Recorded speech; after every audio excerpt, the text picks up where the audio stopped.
Pois bem. Bom, olá, eu me chamo Emanuel Cunha de Lima Oliveira e vou apresentar o meu trabalho, que é degradação e produção de biogás pela codigestão anaeróbia a partir de dois diferentes substratos de abatedouro de aves. O meu orientador é o professor Joel Gustavo Telequim. Bom, estima-se que novembro de 2022 será quando a população da Terra alcance a marca de 8 bilhões de habitantes. Por consequência desse aumento da população, haverá uma maior demanda na produção de alimentos, que consequentemente irá levar a um aumento da produção de resíduos orgânicos. Devido à falta de infraestrutura e investimentos, milhões de toneladas de restos de alimentos serão descartados incorretamente todo ano.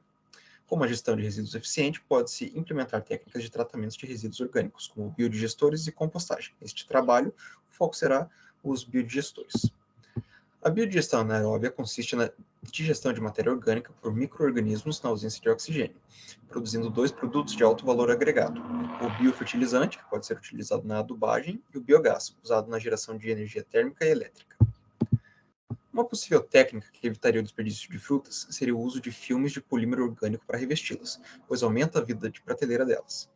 No Brasil, especificamente, um possível polímero a ser utilizado seria o polímero à base de fécula de mandioca, o PBM, devido à sua alta disponibilidade. O presente trabalho teve, então, como objetivos realizar a codigestão do extrato de casca de banana e de PBM, variando suas proporções para verificar a eficiência da produção de biogás e obter os parâmetros cinéticos da fase metanogênica da codigestão a partir da regressão dos dados experimentais utilizando o modelo de Gompertz modificado.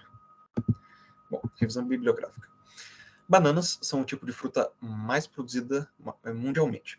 119,83 milhões de toneladas produzidas mundialmente em 2020 e 6,75 milhões de toneladas só no Brasil em 2017. O desperdício de alimentos no Brasil equivale a 60 quilos por capita por ano, ou 12,5 milhões de toneladas por ano. Biopolímeros são polímeros produzidos por seres vivos ou obtidos a partir de matérias-primas de fontes renováveis. O polímero de amido, por exemplo, é utilizado na fabricação de filmes comestíveis. A biodigestão anaeróbia é dividida em 4 etapas. Na hidrólise, o polímero é quebrado em monômeros menores, que são utilizados na acidogênese para produzir ácidos e álcoois. Esses substratos são utilizados na acetogênese para produzir hidrogênio, gás carbônico e acetato. Por fim, a metanogênese produz metano e gás carbônico. Alguns fatores que podem afetar a biodigestão são o pH do meio, tempo de retenção hidráulica, temperatura do processo e as características dos substratos. A modelagem matemática da fase metanogênica por Gompertz modificada se dá por essa forma, onde P é a produção máxima de biogás, medida em litros, Rm é a taxa máxima de produção de biogás em dias, dias elevado a menos 1, e Lab é o tempo da fase lag, medida em dias. Esse é o fluxograma da metodologia utilizada. Primeiramente, fez-se a caracterização do inóculo e dos substratos. Em seguida, montou-se os biodigestores, deixando 20% do volume útil destinado ao inóculo e fixando a razão de 10 gramas de sólido volátil por litro, sendo feito em duplicata. Iniciando-se o processo de biodigestão, quantificou-se o biogás diariamente para realizar a regressão de dados para a modelagem matemática. Periodicamente, era feita a amostragem do biogás para a realização de cromatografia gasosa. Ao fim do processo, realizou-se a caracterização dos efluentes. Esses foram os parâmetros e metodologias empregadas no experimento. Resultados. Esse é o quadro comparativo das propriedades dos afluentes e dos efluentes. Pode-se perceber um geral aumento no pH e uma diminuição na relação AV/AT, que é a acidez volátil, por alcalinidade total, evidenciando uma biodigestão efetiva.